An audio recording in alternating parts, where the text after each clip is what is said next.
Hello, everyone, and welcome. We're excited to have you here. We're going to do a quick check of the audio, making sure our audio is great. We have Tina, Terry, Beverly, and AJ. Royce, this is awesome. Thumbs up if you can hear me okay. All right. All right. Well, today is the 11th. Happy Veterans Day. This is a special edition of the Coast to Coast program. My name is Eric Williamson, and my guest host is Tina Tasaka.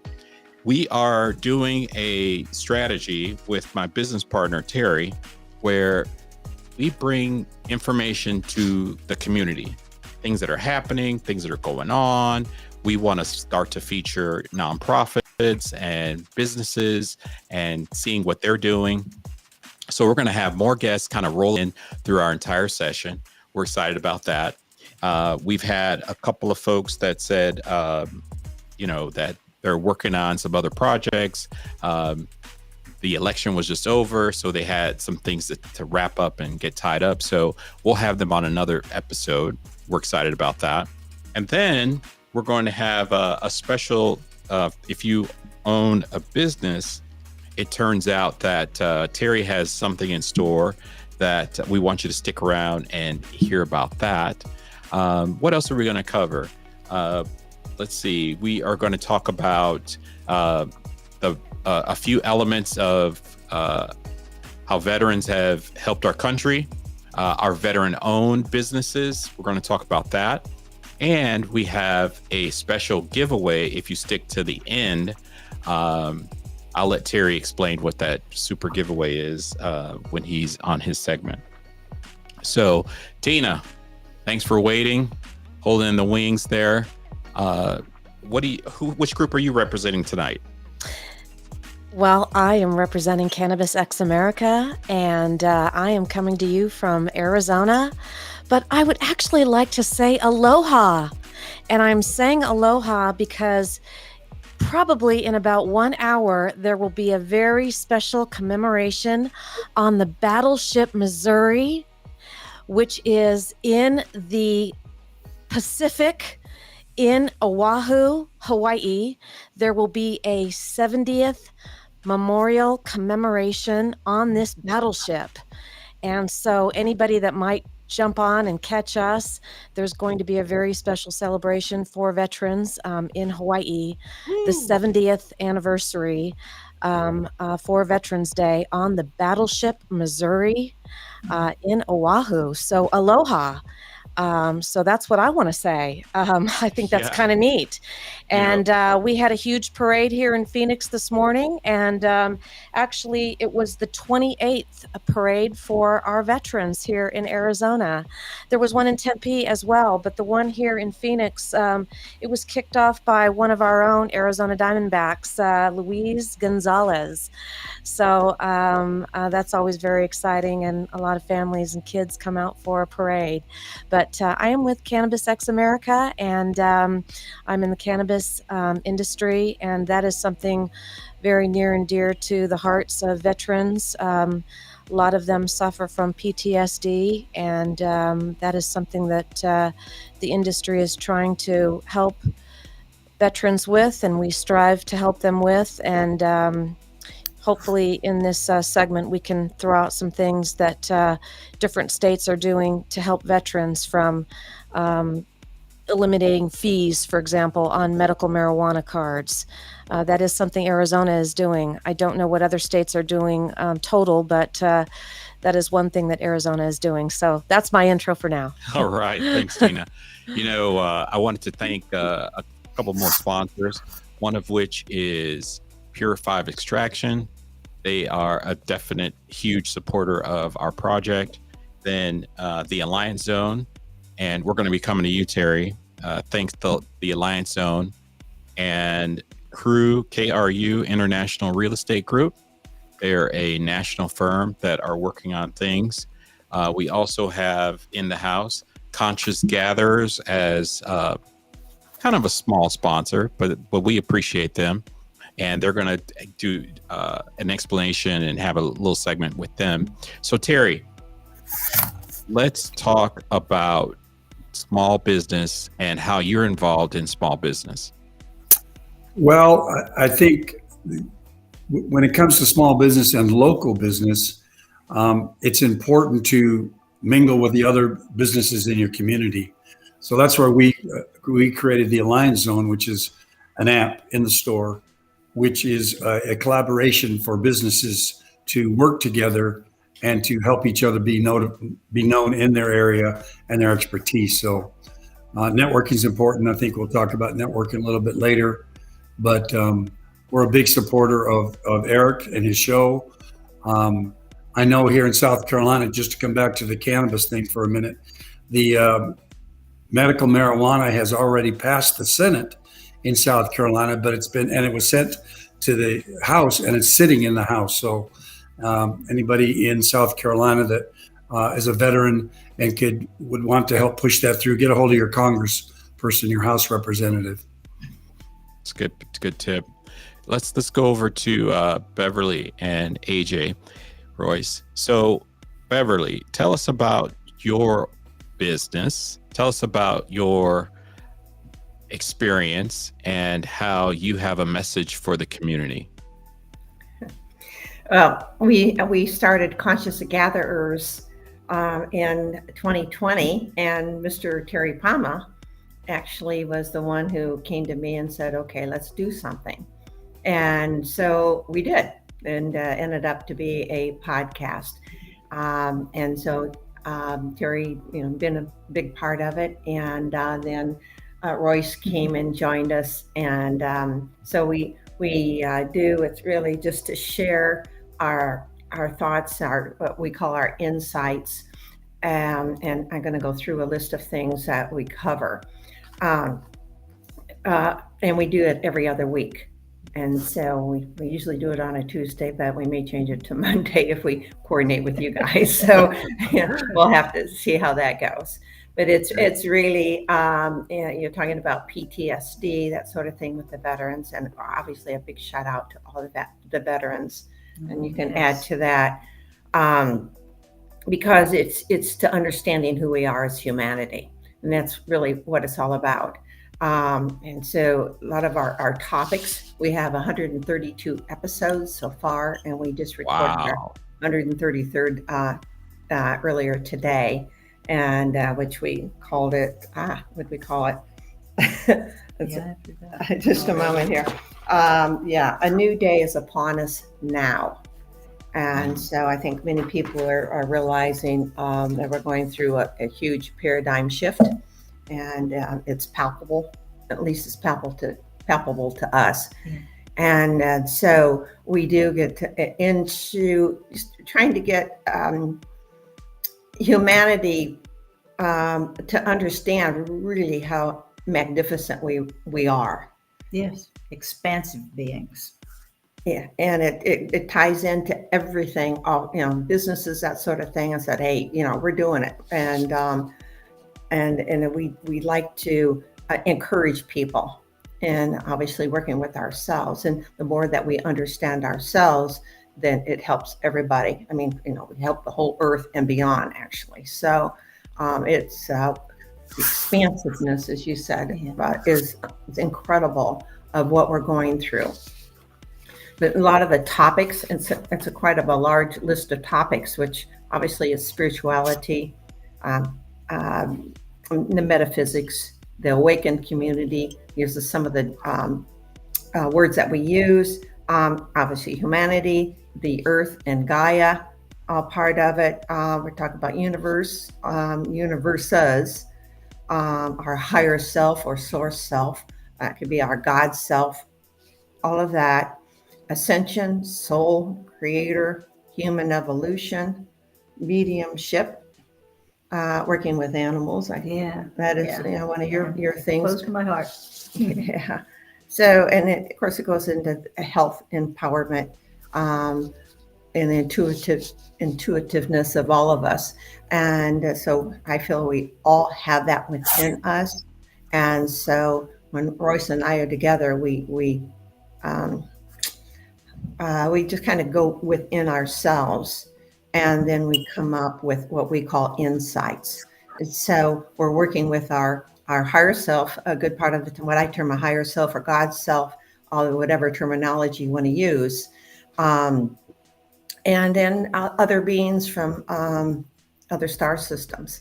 They lately have been coming in, and we can see them, but when we see them, it's really through what I term the third eye. So do you want to expand on that? It's amazing the different visitors that we've had.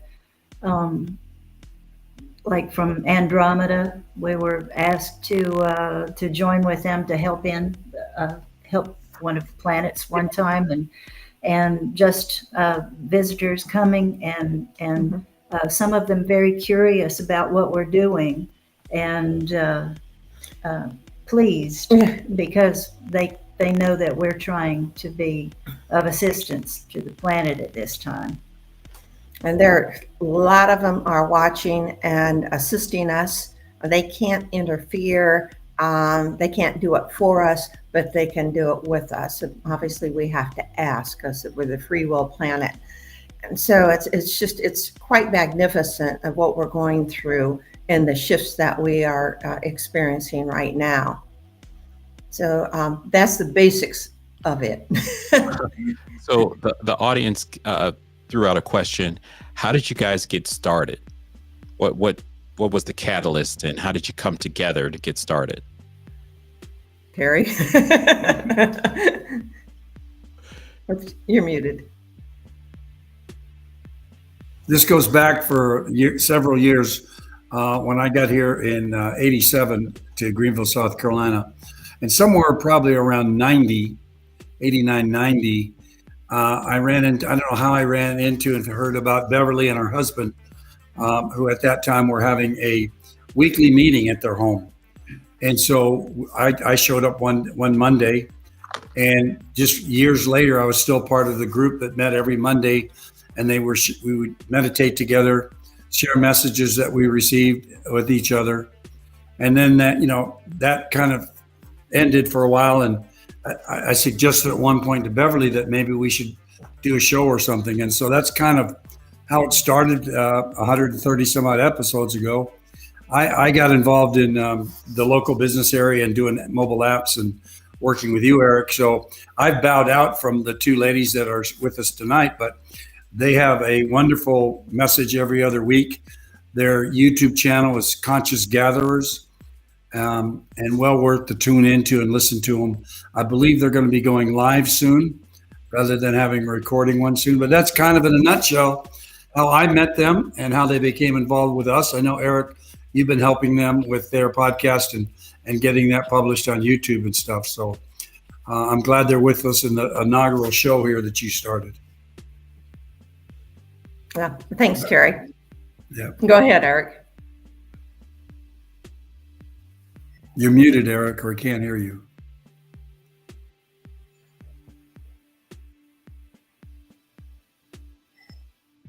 Not yet.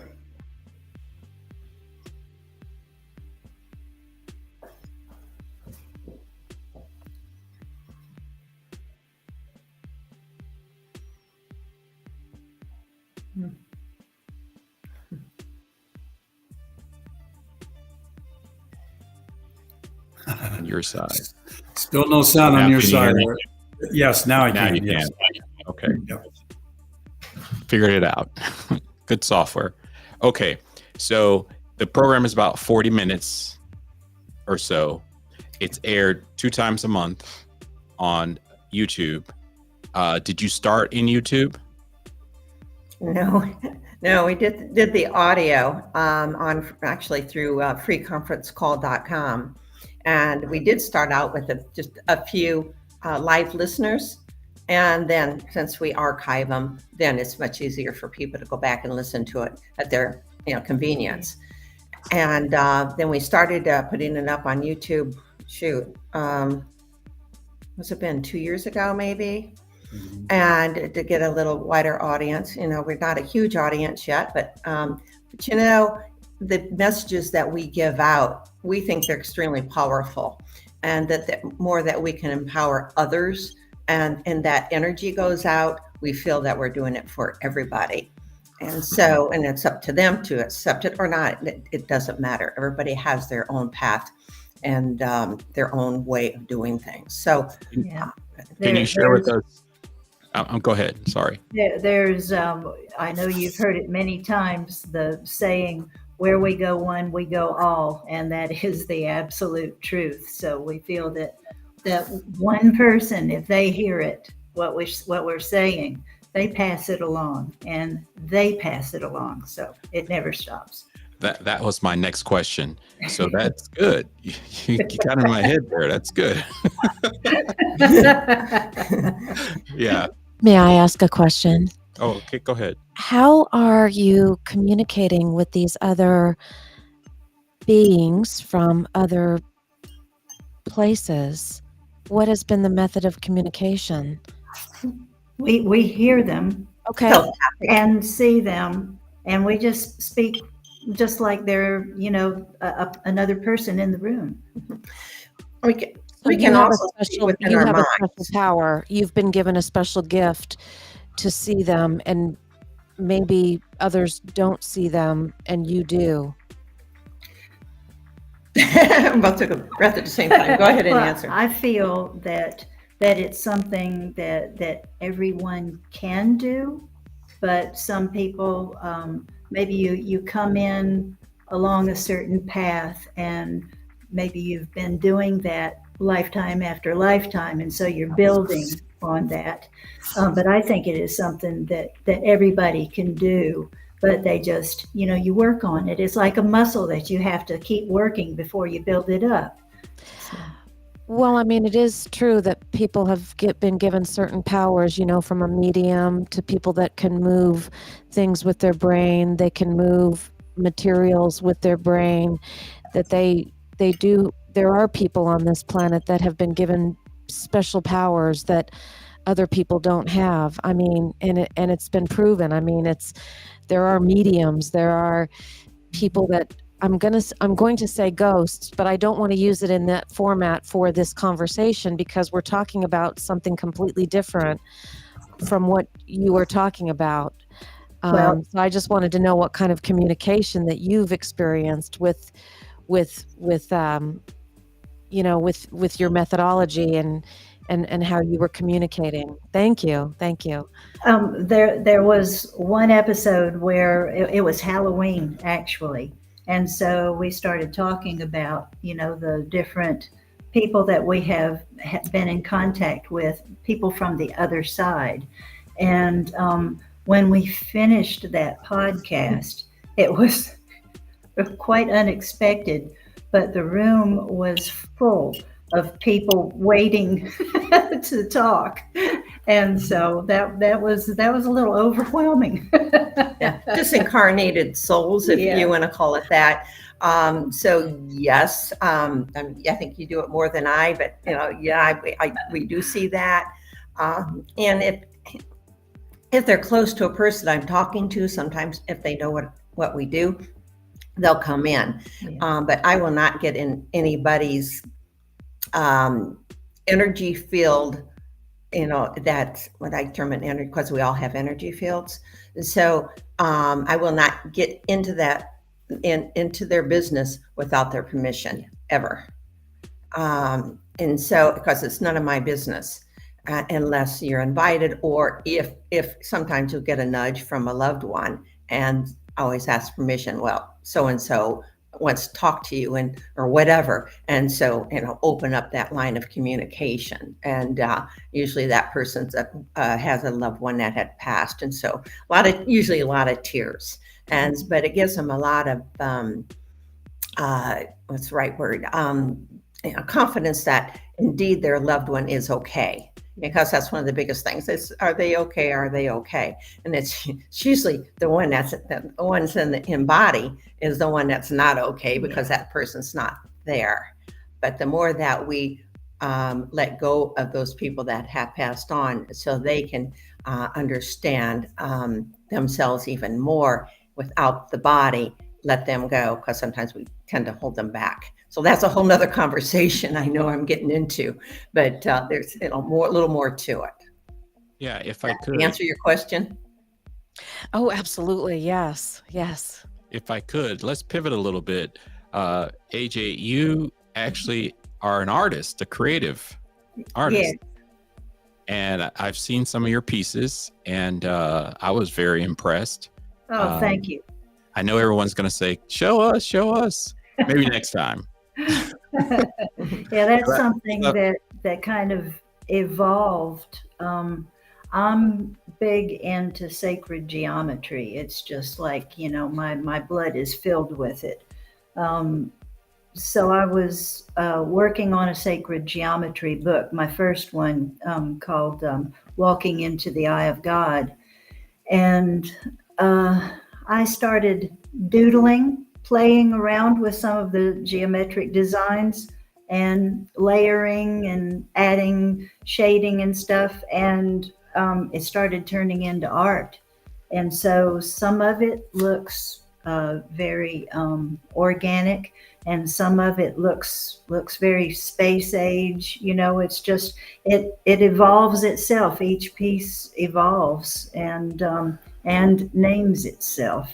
So it's been really fun for me to do that. It's like I'm playing and something is created. So that's really nice. Right. And, I think folks will be excited to see some of that in the future. We'll talk about it and figure out a way that we can showcase it in the future. We're going to be coming up on a break, but I wanted to let everyone know how they can get in touch, how they can watch your show. How can they do that? Okay, well, go into Conscious Gatherers YouTube. You can leave a comment there. There is a phone number if you wanted to talk with either of us. It's actually through Terry. And I'm trying to think of what the phone number is. It's on there. And you can leave a message and we can get back to you. But one of the biggest things is to leave a message on our YouTube page. And in each episode, there's a place to put comments. And we always welcome comments or people's ideas, whatever it may be. We ask for that. It's like, okay, are we covering, some of the questions that you may have or whatever? Of course, again, we always use our own, what we call insights. And so, we're using that, but everybody, somebody else may have another part of the puzzle or whatever it may be, or may awaken something within them. Yeah. And so we learn from each other. You know? So doing this face to face like we are now, you get a little bit more to it, and that's what we plan to do. But your help and I have to admit I'm pretty illiterate with the computer, so Me too. so we'll get there. You did a great job. Thanks for coming on. We'll have you back on again. Thank Do you. you have any other questions? No, not at this time. No, I'm excited to start watching the podcast, though, for sure. And I think the first one is going to be at 9 a.m. tomorrow morning when I hit the road going to LAS VEGAS. Little Las Vegas is going to happen tomorrow for me. So, yes, looking forward to catching up on your podcast for sure. Thank you, Tina. Appreciate that. Thank you so much, you two. We're going to go ahead and take a break, pay a few bills, hear from our sponsors, and we will be right back. Ready to take your craft to the next level? Imagine faster extractions, purer products, and more profits. Sounds good, right? At Pure 5 Extraction, we've revolutionized cannabis extraction with our game-changing technology. No solvents, no heat, just the cleanest, most natural process on the market. Whether you're a boutique grower or a large-scale operation, Pure 5 has the tools to elevate your business worldwide. Visit pure5extraction.com today. Pure 5 Extraction, because your plants deserve the best. Tired of throwing money at marketing and sales tools that don't deliver? Introducing a Lead, your all-in-one business superhero at a fraction of the cost. Imagine a world where your marketing campaigns don't fizzle like a wet firework. Your sales pipeline isn't as messy as your sock drawer. Your website isn't as boring as a tax code. A Lead makes it all possible and affordable.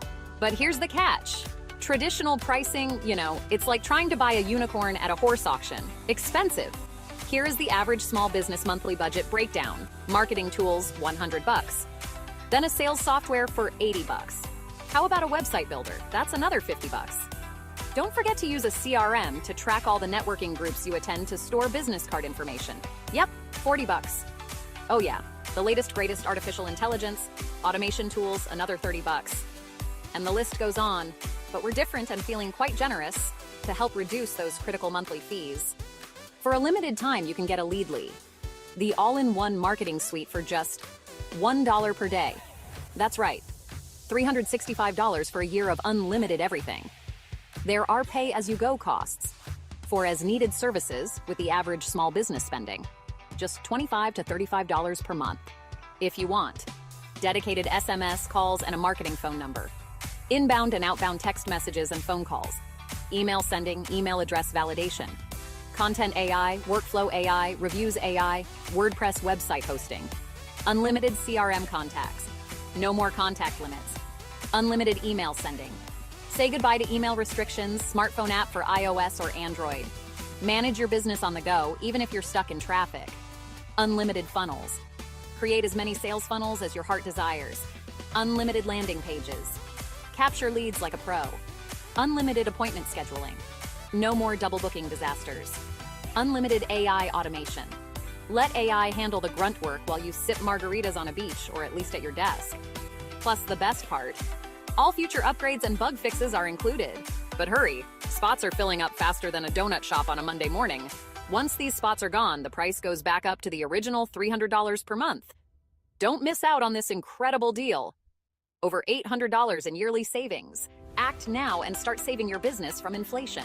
By leveraging a Leadly's comprehensive features and capabilities, small business owners can streamline their operations, improve efficiency, and drive growth. Click the link in the video description to schedule a meeting with us to answer questions or get you onboarded.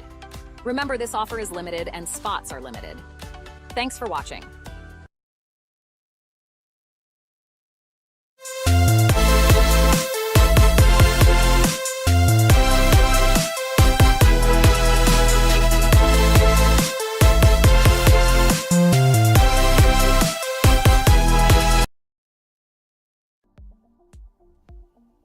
Welcome back. Welcome back.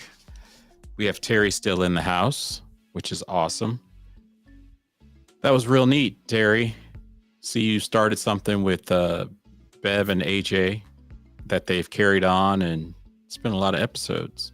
Yes, it has. Two very wonderful ladies, very intuitive, and their heart's in the right place. They just really want to help people wherever they are.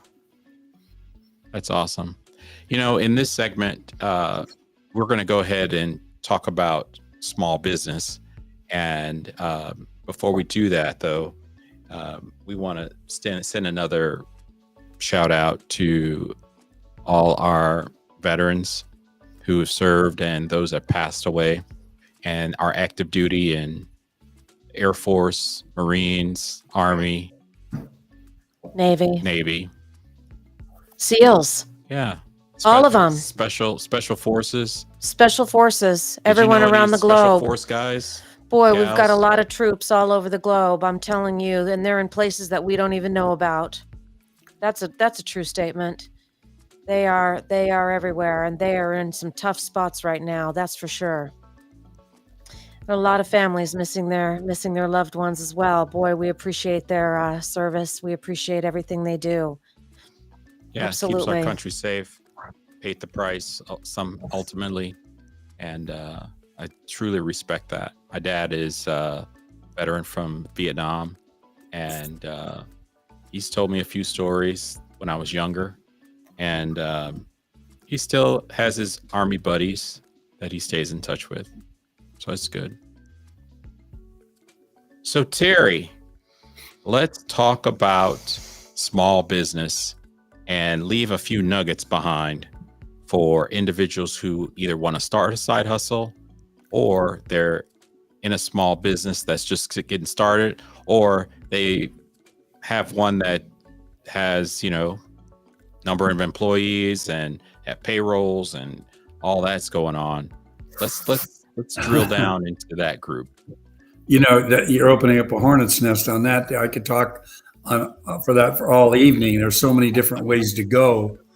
You know, I'm in the elderly age here, and so I'm always looking to help people that have been in business and maybe looking for an exit, or maybe businesses that have already exited and found that it's not all that, you know, they have all the money they want, but they want to be involved and be doing stuff. So, you know, I'm trying to help those that are maybe 60 plus, you know, even starting in the 40s, that maybe are looking to do a side hustle. So when they get rid of their main job or retire, there's still some revenues coming in, because depending on our government to do it might not be a good thing, regardless of who's in power, just because of the sheer numbers that we have now. So, but if you're in a small business, it's very advantageous to find a networking group in your local area. And they stem from the BNI, which are pretty international, which is on the, and I'm going to say it's not on the expensive side. It's just the more investment you put into that. And then there are smaller ones in our community here in Greenville. There are probably at least a handful of networking companies from $50 a year on up to the BNI type $1,000 a year. Let's roll back a second. Okay. They don't know about you, so let's okay. tell our audience about you. Sorry. I started as a swim coach, and I was a swim coach for most of my career. I started with age group coaching. You know, that's your typical club coaching in your local area. I coached high school. I coached college. And I was pretty good at it. I was very successful as a coach. I could figure out, I had some help with some mentor coaching, but I swam from the time I was 8 all the way through college, and had some great coaches. And in that, you know, the coaches, it was really marketing your services to your athletes, and then also finding, because not all athlete comes in on the deck with the same set of tools or the same goals. Same thing in business. Not all businesses need the same thing. It depends on where they are. So I started when I retired. I retired several times from coaching swimming. Went back several times too, until my 4 children were finally graduated and on their own, very successful in their own businesses. Then I left the coaching world, but still started. Then that's where I met Eric, and Eric and I were running our individual kind of digital marketing agencies, and we were running into the same kind of people and also the softwares and hardwares that the agencies would buy. We both were buying the same thing and saying, well, that's kind of dumb. Why don't we go together? He has a skill that I don't have, and I have a skill that he doesn't have, but we're doing the same thing. So we about 7 years ago, really, I think, maybe, I don't know if it was that long ago, but we came together. So now I coach businesses just like I used to coach swimmers. I don't approach each business the same way. They all need a different thing. And I don't know what they need, but they know what they need.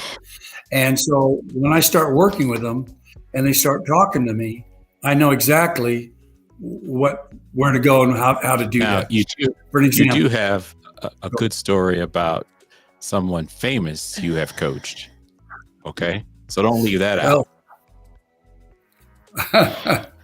Yeah, I don't usually bring that up, Eric, but I have been fortunate. I coached 2 Olympic gold medalists, and I actually coached. And both of them were multiple ones. So the gal that I coached to the first Olympics in 1984 in LA, when she was 15, she went to 4 Olympic games, maybe 5. Her last one was in Barcelona. And she was 40 years old. She actually swam better when she was 40 than she did when she was 15. Her name was Dara Torres. Mm-hmm. And then when I got to Greenville I know who Hills, that is. I was coaching. I got hired as a swim coach at Furman University, and they had a great sprinter here also named Angel Myers. She got married later to Martino, and she well, also ended up on a relay with Dara in the Olympic Games where they both won a gold medal and set a world record in that relay. So I had two swimmers that I had coached that were in actually the same Olympic Games. And so it's not that I was a great coach. I had great swimmers, but I also knew what to do with them. And I've taken that skill and done that with businesses, small businesses. Like I said, Dara and Angel, they came with similar skills but different talents. And so utilizing what they had, I was able to help them get to their heights. Okay. I've had numerous state champions, national champions. So it all depends. And so I've taken that same approach to a business. So in swimming, we train 6 days a week. A business is usually open at least 5 days a week. And we went through we had a system, a schedule we followed. So we had 3 different systems of training, and we alternated every other day. That's why we had 6 days of training. We do one Monday, one Tuesday, one Wednesday, and then repeat Mondays on Thursday, then Friday, then Saturday. And we'd throw different things in different systems of training. So that's the same way a small business should do it. You shouldn't be doing the same thing every day because you're going to get burnt out. One day you might be you're reaching out and reaching out to your old customers, customers that you had. And it's surprising, you talk to a business owner and they go, are you mailing do you have a mailing list? Yeah. When's the last time you mailed to them? They go, last Christmas or, during a holiday time. And that list, that's important because they've come to you and they already like and trust you. So sending them, and not sales things, but staying in contact with them. So what? You do that one day. Another day you go to network meetings. You join a network group, a local meeting. And your focus is not going in there to say, what can they do for me? But what can I do for the members in that group? So find a group that's affiliated with, that you feel comfortable. So what's the best thing to do if they say, yeah, I'd like to do that. I'd like to go to a networking group. How would they get started? What's that first step?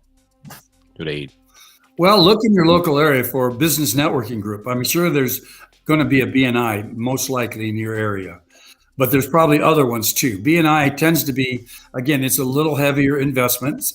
It was at $1,100 a year, but you also get what you pay for.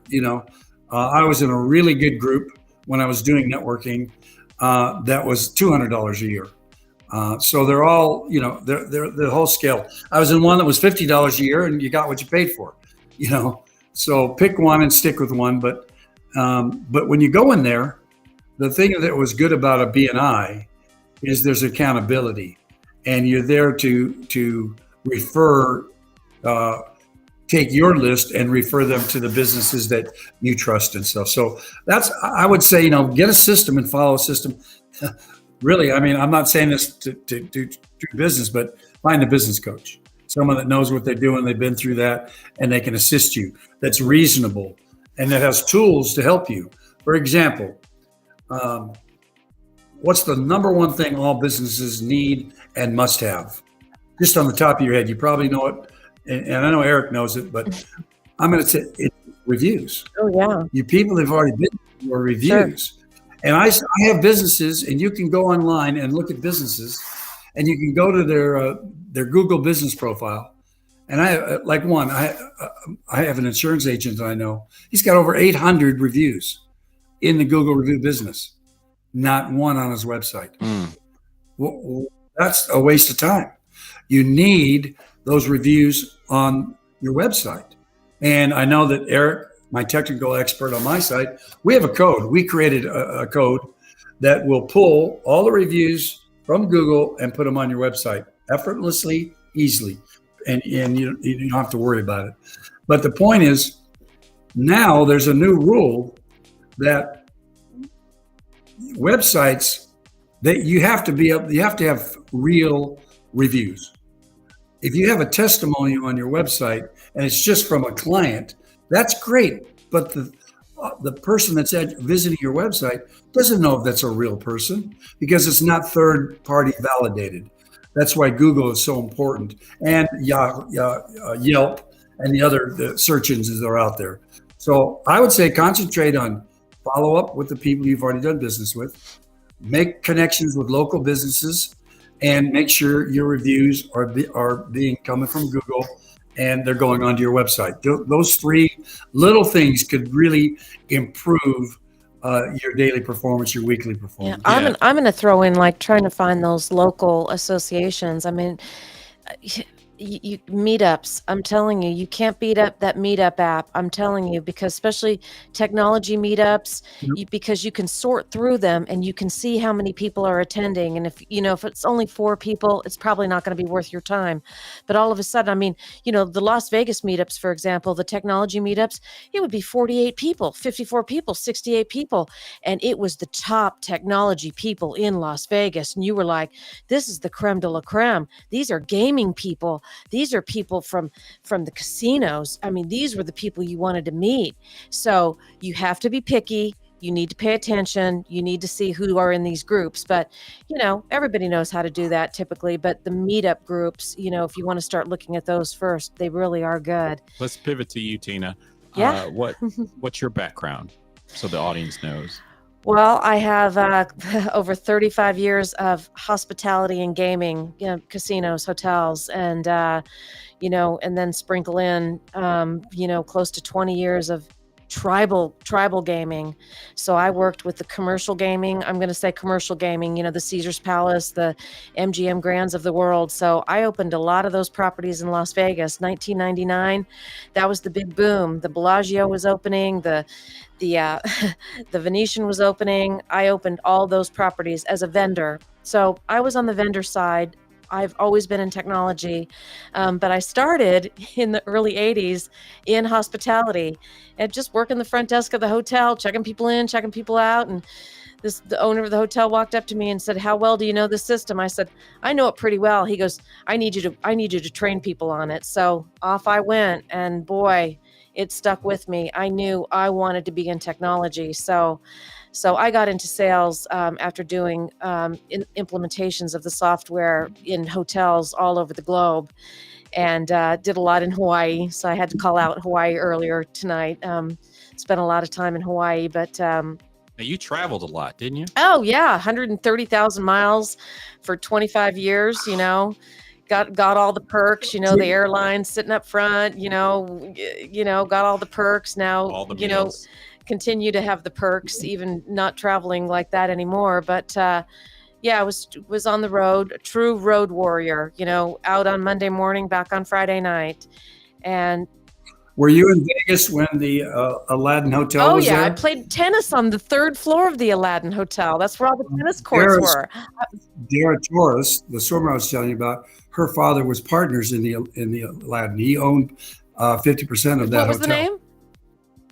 Ed Torres. Ed Torres. I didn't know Ed. Eddie Torres. Yeah, they I called didn't him. know Eddie, but and I wanted to go back to a sports He was partners with Wayne Newton. Yeah, I wanted to go back to a sports comment with you because not knowing, your full background. I mean, I was a tennis player for 22 years on top of doing all that traveling, just a club player, but yeah. So yes, my background is absolutely technology, hotels, technology, gaming. And then in 2018, I got a call from an ex-CEO who said, "Tina, I jumped into the cannabis industry and I want you on my team." And I was like, oh boy, wow, cannabis. I'm not sure about all that. I mean, first off, I hadn't taken a toke since I was in high school. I mean, I knew my kid was smoking, but I certainly hadn't taken a toke.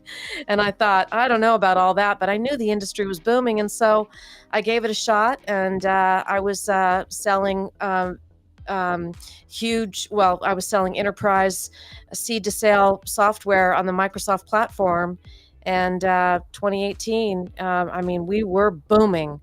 And but then the pandemic hit, and that was all she wrote. So, but I've stayed in the industry, and I'm now doing my own thing, and doing a technology company, and helping out consumption lounges and dispensaries choose technology, as well as I'm building my own platform, and a little bit of blockchain, a little bit of sprinkle here, a little bit of sprinkle there, and more to follow on what Tina Tasaka is doing, but I'm also staying on the technology bandwagon for sure to help tribal nations as well as the commercial cannabis market with technology and some big things in the future. I hope that That's answered great. your question. Eric, give us your background. Eric, Oh, it's your my turn. Let us know My turn. about you. Absolutely. Well, I have a background in computer security architecture. That's my corporate training. And from computer security architecture, went through 9/11, year 2000. It was a lot, was heavily recruited. And I said, corporate's just not my jam anymore. So my brother recruited me and says, why don't you come on out from Chicago to Arizona and let's start a mortgage company. So we did, very successful. And then in 08, what happened to finance? Oh, ooh. So I had to reinvent myself and said, well, I think I love this communication element with small business. And, you know, when things start to recover, more small business owners were saying, you're perfect. You're exactly what I need. You understand sales, you understand tech. And if we could make those come together, this is a win. And it was great. And then I got sick and then had to do another restart. Then we met.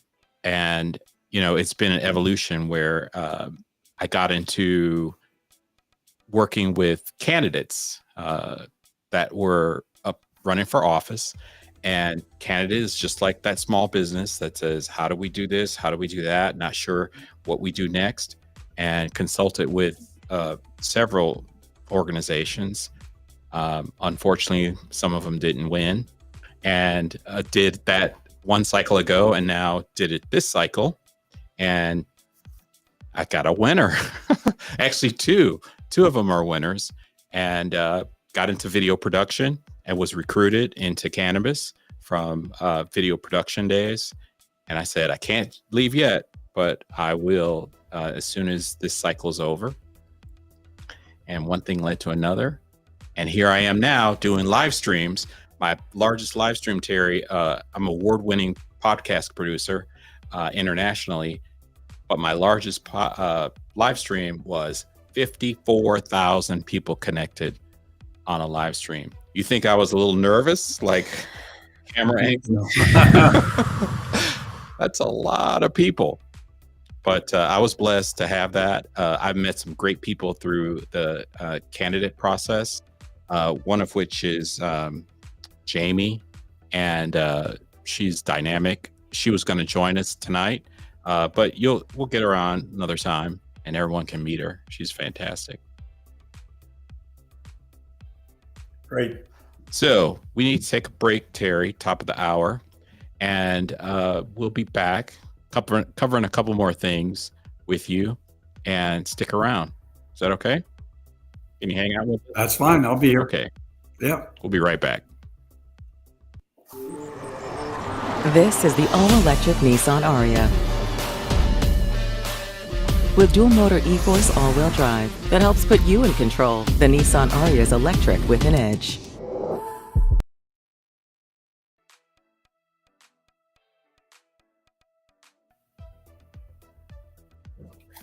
At La Mesa and Rec Van, get the right RV at the right price right now. This new Winnebago Solis Pocket is newly discounted to just $476 per month. La Mesa and Rec Van, the world's largest motorhome dealer. Visit La Mesa RV. This air conditioner isn't working again. I'm roasting in here. Hi there. I'm from Canaloo Air. I'm here to fix your air conditioner. Canaloo Air is a family-owned HVAC company that specializes in residential air conditioning and heating. We offer a variety of services, including installation, replacement, repair, and maintenance. Canaloo Air. We keep your home comfortable all year round. Call us today for a free quote. Why Canaloo Air? Here are the top 5 reasons. Family-owned and operated. We are committed to high-quality service. Our technicians use the highest quality parts and equipment. The business is a member of the Home Advisor Elite Service Award program. And finally, we have an A+ rating with the Better Business Bureau. Visit our website, canilooair.com, or call us today, 602-609-3480, to schedule an appointment. Ready to take your craft to the next level? Imagine faster extractions, purer products, and more profits. Sounds good, right? At Pure 5 Extraction, we've revolutionized cannabis extraction with our game-changing technology. No solvents, no heat, just the cleanest, most natural process on the market. Whether you're a boutique grower or a large-scale operation, Pure 5 has the tools to elevate your business worldwide. Visit pure5extraction.com today. Pure 5 Extraction, because your plants deserve the best.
All right, and we're back.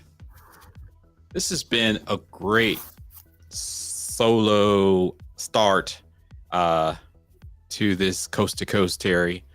And we're going to cover some other things that Tina wants to cover. I'm waiting on one more guest that is prime. They just texted and said they are still in traffic.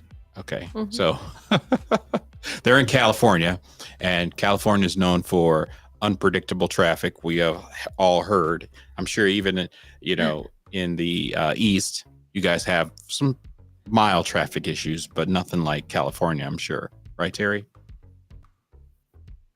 I left California in 1987. It was crowded then. I imagine it's a lot crowded now. Right on. So what I wanted to talk about was a couple of headline news elements that are about our veterans. You have any trivia for us, Terry? Well, about veterans, I really appreciate what they did. I'm not a veteran myself. The little trivia is my birth date was 1949. And when I was at UCLA, that was, I forget what year it was. It must have been 1968, maybe. And instead of having the draft when you were 18, you're going to be drafted. Well, we were in school and we had our student deferment, but that was the year that the draft switched to a lottery. And I can remember sitting in our fraternity house and everybody was glued to the TV, especially us that were 18 and eligible for draft. And what they did is, for those that don't know how the lottery worked then, is they would just pull out a birth date, and whatever date it was, that was number one. Everybody born on that date that was 18 was going to be number one to be drafted, unless they had a student deferment or a 5A because of some physical ailment. Then they pulled another one, and then they pulled another one, and they went through all 365 days.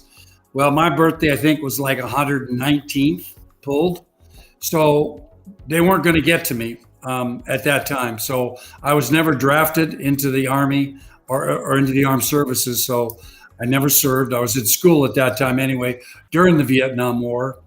And I do remember the student, we were, I'm going to say we, because I was part of it, demonstrating against the Vietnam War at that time.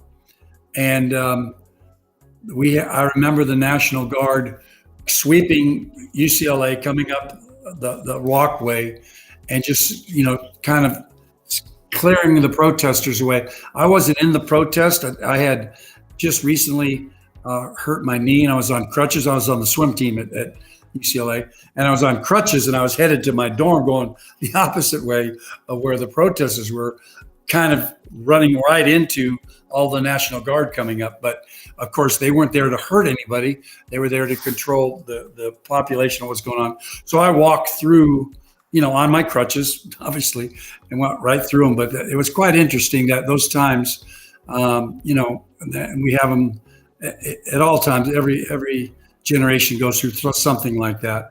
But my dad served. All my uncles served. I had fellow friends that I had swam with that served. No one in my direct family, except my wife's sister, my wife's Claire, her sister, her oldest sister, was in the Navy, and she retired as a commander in the Navy. So, and her children have followed her. So we have it in my family through my wife and my uncles and stuff. But none of my boys. The draft was gone. The lottery was gone. I'm not sure how they pick people now. I think it's voluntary, but so no one in my immediate family was served at this time. But I'm grateful for those that have served. And I'm sorry to the families of those who have lost loved ones. Thanks, Terry. It does hit home in a lot of families because it doesn't matter if you're political party or how you've grown up, poor, rich, didn't matter. It's when you serve the country, it matters. And my son's wife's brother is in special services and like a captain in the special services. So he's done deployments that none of us know. Luckily, he's kind of in an administrative role now, being a captain and in charge of a unit. But so it's still close in our family through my son and his wife. Right. How about for you, Tina? Really, the only person my father, he was in the Army and he served back in early 1960s. So he served in Germany, and that's how my parents met. So I'm grateful that he served and grateful that my parents met in Germany. Because ultimately my mother immigrated over from a real small country and became a U.S. citizen, and Denmark, and she became a U.S. citizen, and but gosh, my brother, he never served. I have a small family, but I have one other uncle here in the U.S., but everybody else is from Europe. So I don't know if they had to serve over in Europe. I don't know if it was compulsory over there, if they had to do I don't know what the European terms are, what they had to do. But I don't have anybody else that had to serve in a military capacity. In my family, but anyway, but I do thank everybody for their service, and I do know I've met some badass women though, for sure. In my life, I've met a lot of badass women that have served in the military. I mean, it's just astonishing how many people I've met just in the course of life. Sitting on a plane, just in life, I've just met so many people that have served, and I thank them for that. It is such a call of duty and such a incredible thing to put your life, for your country, to do that. So thank you. So let's move into, I found a kind of neat poem I wanted to share, and I'm going to go ahead and scroll that.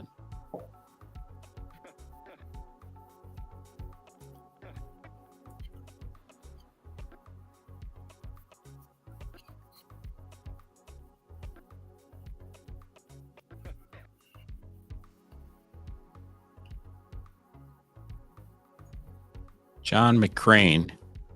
Do you know who that is, Terry? No. Okay. Do something with the interwebs.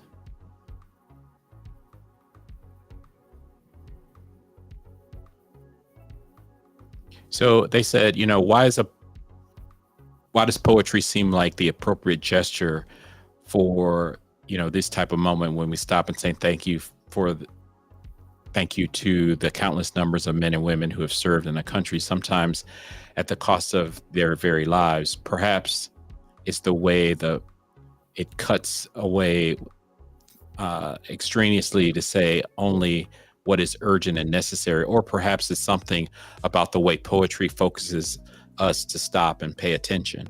That's a good point. We cannot do anything else while we're reading a poem, or you'll just miss it. So whatever the reason, here's one poem that is offered space and time opportunity to reflect. It's called Battleground by William Throwbridge. The nights I heard shouts from the dark of my parents' room. He was back down in the foxhole, barking orders, taking fire. Wow. A lot of our service people, they have that traumatic experience. And unfortunately, they bring that home. And wives back then had to deal with that.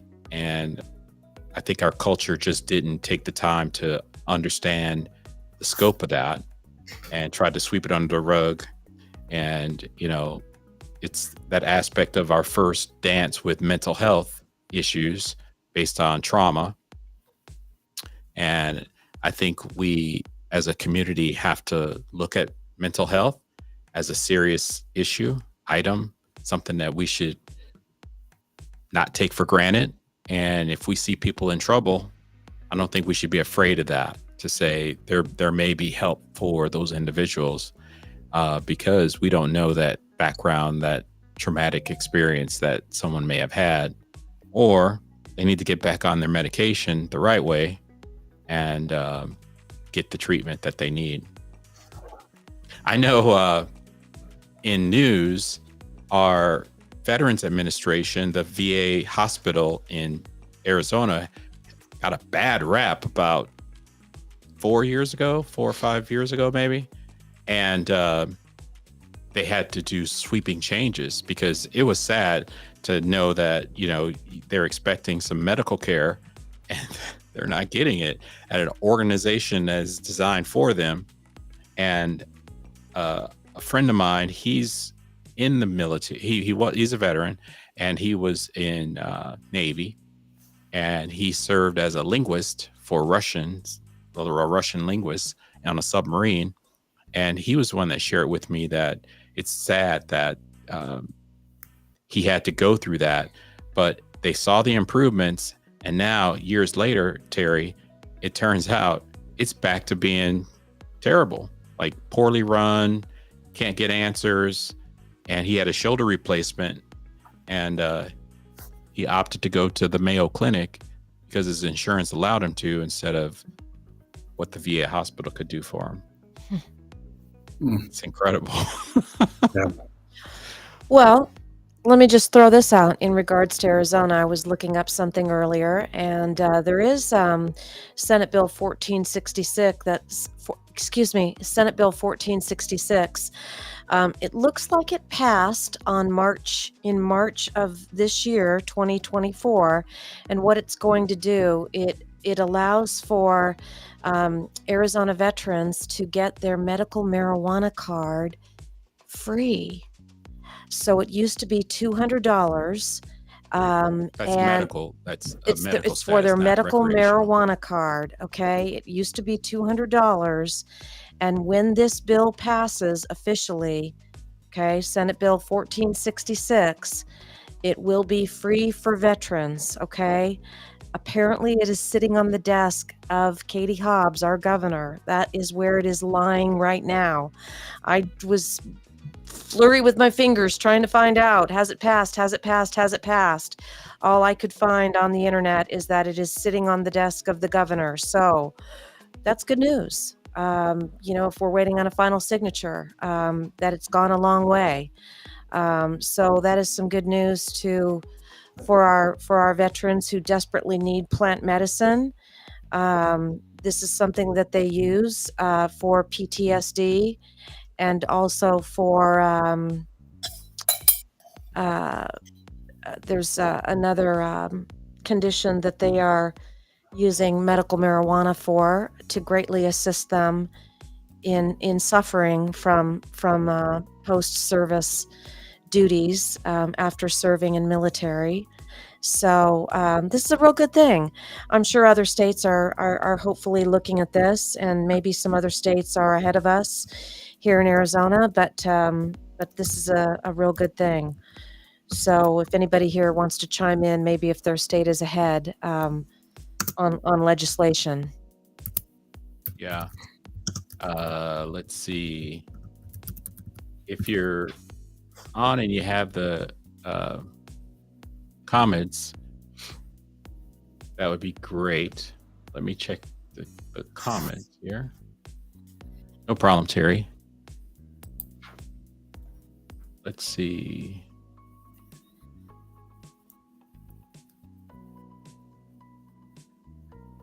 Here's a question for Terry. Hey, Terry, you've been water coach, or they said water coach. I think they meant swim coach. Drink lots of water. It's drinking water. Yeah. Is chlorinated water? No, it's not. It says you've been a water coach. If you could do it all over again, would you choose to be a coach? Oh, absolutely. I enjoy coaching. It was. I mean, I did it from 1971 when I graduated from UCLA. My first job was a swim and water polo coach at a private Catholic high school, and I've coached on and off until about 7 years ago, when I kind of finally, a year ago, I was still coaching. One of my assistant coaches, who had taken over for one of the times I retired from a club, was doing club and high school and needed some help. My wife, Claire, and I were swimming at the facility, just recreational swimming. And the coach came up to me, Terry, I really need your help. And so I was back in it again a year ago. But she didn't have to do high school this last year. So I'm back, and I take my grandkids. I pick them up twice a week from their school, and I run them to the same coach that I helped, and she's working on their stroke techniques for them. But yeah, the answer is I would absolutely do it again. I think I might. In fact, I coached women's lacrosse, high school lacrosse. Didn't know a thing about it, but they wanted me to coach because they knew I was a high swim coach there, and I had swimmers that were on the lacrosse team. And the basketball coach, the women's basketball coach, who was a male, we both ended up coaching and didn't know a thing about it. However, we had 7 seniors that had been there the whole time, and they were phenomenal players. And so we let them run practice, and we ran the matches, because when they got to matches, they would get excited, and so as coaches, we know how to calm them down, say, do what you do. And we ended up going to playoffs. And the year before we coached, they were, I think, 2-10. And we ended up the season when we weren't really lacrosse coaches. I think our record was 12-2. So, yeah, I would do coaching again. Now, with the money that's out there, it might be a different sport. Yeah. The best swim coach I ever had, a little side story, was when I was an age grouper. His name was John Joseph. He was coaching at the college, Santa Monica College, but he was also a football coach, and he was the age group coach. Well, he had a heart attack, so he had to give up one of them. So he gave up the age group coach. He continued to coach college at Santa Monica and coach football. So when I graduated high school, rather than going to a 4-year college, I chose to go to Santa Monica College, which at that time was a 2-year college, because John Joseph was there. He was my coach. So I got 2 more years to work under him, as a swimmer. He took me to All-American status and in all the state meets. But then later, when I graduated and started coaching at the primary school, the parochial school I told you about, 2 years after that, he asked me to come with him. So then I was coaching back at the college that I swam with the coach, and learned even more by being, under him. And he didn't know when he started coaching swimming, he was a football player. He was a hard hat Navy diver and a football player.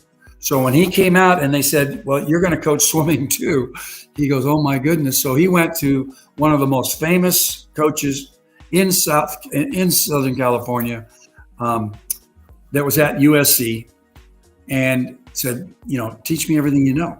And he had already coached several Olympians. So he learned his coaching from him. And because he didn't know swimming, and he really learned how to coach. And by being with him and him being my mentor, that's what helped me, I believe, in the success I had, because he just was able to get the best out of every swimmer, the most out of every swimmer that swam for him. And I hope that that's what I do with my swimmers too. But Terry, isn't it so true that, everything that you did in your coaching practice, you were able to take that and apply it into business, because all of those things that you did being a coach, you took it and you applied it into business, and it was everything from mentality to discipline to being motivated. It all applied in business. Yes. Everything. Yeah. Because everything that I did being a tennis player for 22 years, I applied to business. You continued to just apply it in your daily life. Not just so. Yes, you would apply it to business, but you also applied it to your daily life. That sports mentality, from being competitive to also being sportsmanlike, to having good sportsmanship, to also being fair, to being honest, to just being disciplined, to being motivated. You took that sports backbone and you just apply it to every part of your life. Do you agree with that? I agree 100%. There's a lesson I learned when I was coaching under John Joseph, that we always had a great team and we had good swimmers. This one year we really had a great team, and we were going up a conference match, and they really had some good swimmers too. And it was coming down to the wire. And the fellow that was running our books came up to John and said, John, there's an issue here. And so he dealt with it. And so then he called us to over there with him, and me and one other guy. And he says, here's the situation. A swimmer's only allowed to swim 3 races. And you can combine that any way you want. 2 individual and a relay, or two relays, And so anyway, this individual had swam 4 races. Backbreaster free. Yeah, had swam 4 races. Their best swimmer had swam 4 races. And, what do we? In other words, if we disqualify him or take those things away from him, we've automatically won the meet. So, he said, "What do I do?" And we said, "John, do what's in your heart." So what he did, he told the guy, he says, "You made a mistake, coach." He brought the coach. He said, "You made a mistake. You swam this guy 4 times. So we're just going to take away, and not count that as a swim. Take away those few points." And we'll continue to meet as it goes. They won the last relay. They beat us by a couple of points, and we lost the meet. But we lost it honorably instead of trying to win the meet dishonestly. The rules were in our favor, but that's not how he wanted to win. So that's what I learned. Yeah. Terry, you've been awesome. Okay. Thank you so much for everything that you've done and contributed tonight. I just wanted to bring in another guest, Leticia Perkins. She's out of California. Hi, everybody. Leticia, introduce yourself to everyone. I am Leticia Victoria Perkins, and I am the creator and host of the Perkins Report. And Mr. Williamson, Eric, has been doing my show for about 2 years now. I have... Usually I have candidates on when it's election time, just asking them, why they ran, what they feel about the direction, how the direction of our country is going, different topics. I started my podcast just to shed a little bit of light on things that children go through in foster care, adoption court, human trafficking in our own government. It's a little bit about me. And you've worked with some veterans in the past, correct? Veterans groups also? A couple, yes. The last group here in California to do the recall, there was a few veterans on that what was it? I don't remember exactly what they were called, but yes, I did work with a few of them that they helped join for the recall here. And some, they were very supportive. I learned a lot about that type of stuff with going out and risking your lives just for our freedom. So it was an honor to work with them. I learned a little bit about entrepreneurship and how small businesses are basically ran and start from the ground up. It was an awesome experience.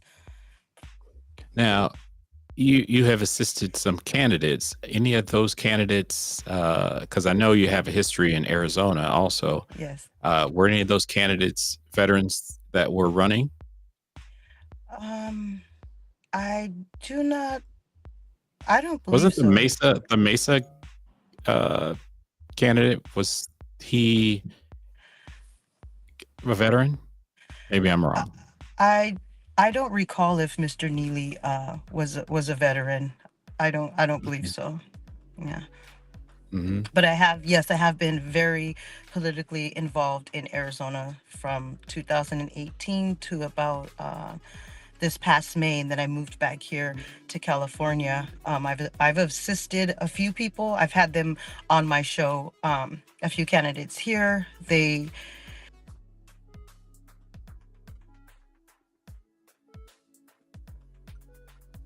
We may have lost you. I think she's frozen.